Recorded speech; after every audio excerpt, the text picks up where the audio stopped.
we are back. We got it out of the convection oven. It turned out gorgeous. This is gorgeous. Now it does have this little gap right here. I'm going to change the dimension sizes. I suggest you do 1.25 around instead of 1.14 is what I had it at, but this is the design. It is gorgeous. All right, so now we're gonna put it back together. So you take your pen, you know the slit is right here, so that's where you're gonna place this first piece. So the first piece, you're gonna make sure you slide it in there.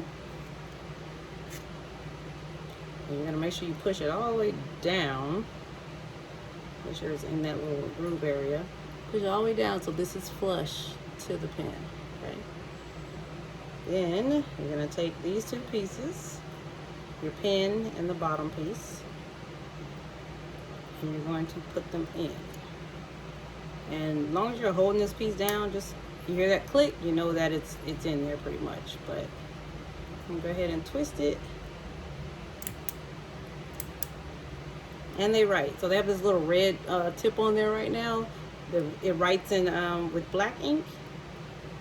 But you just pull this off.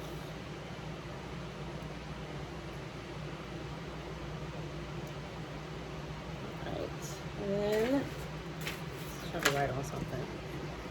There you go. You have your pen.